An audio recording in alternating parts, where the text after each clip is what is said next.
I may not have been born in the USA, but still, I'm going to talk about Springsteen, Deliver Me From Nowhere.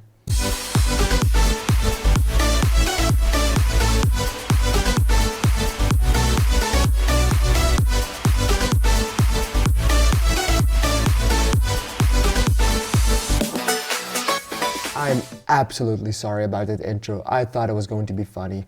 And then I remembered I couldn't sing. So there's that. Hi guys, today we are talking about another biopic from an artist. Today we are talking about Bruce Springsteen's biopic, Deliver Me From Nowhere.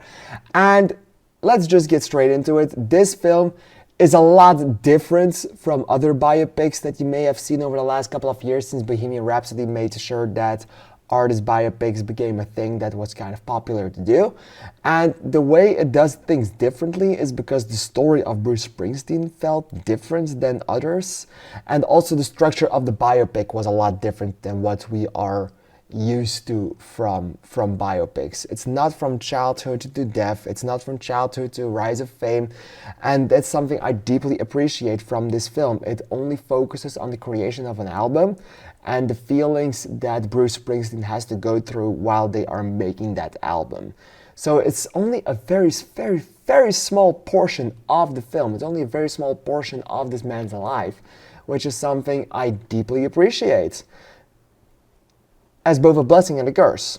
Because there are some things in this film that I thought were absolutely amazing. I love that they put time for that, and I love that they lingered on some of these moments, like the depression that the man has. But also, I don't really feel like I absolutely got to know Bruce Springsteen because of this film. I still think the man is a little mysterious to me. Of course, it's not from my time. I know some of the numbers, but I don't listen to them on a daily basis. I don't know a lot about Bruce Springsteen, apart from that he had a depression, that he struggled with it, and that is partially what this film is based for. And that is all great. But there's not a lot of me that knows a lot of Bruce Springsteen. Let's just say that I knew Nebraska. I, of course, knew Born in the USA, but if you would have told me yesterday who created Born in the USA, and I definitely would not have been able to tell you that. I would not have been able to tell you it was a Bruce Springsteen song. So it was kind of a surprise when that came on in the movie, and I was like, oh.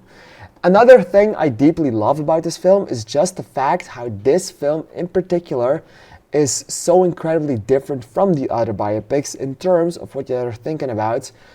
It's where basically all the biopics that have ever been made are about shitty managers, rock and roll, drugs, alcohol, and everything bad in the depression.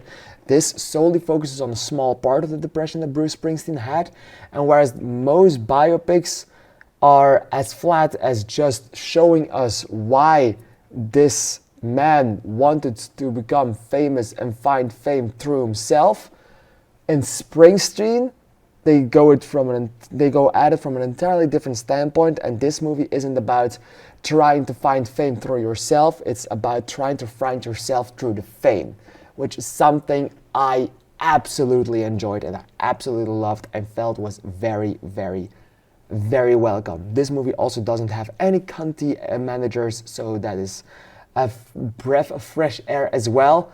Still, because of how little of the story of Bruce Springsteen this movie actually tells, it can kind of feel repetitive, where some of the same thing is happening all over again, but still, and every time they add a little bit of spice to it, but in the end, the dish that you are serving wasn't necessarily the best thing I have ever seen or ever eaten. So I liked what I saw. I definitely liked what I saw. I definitely liked the scores.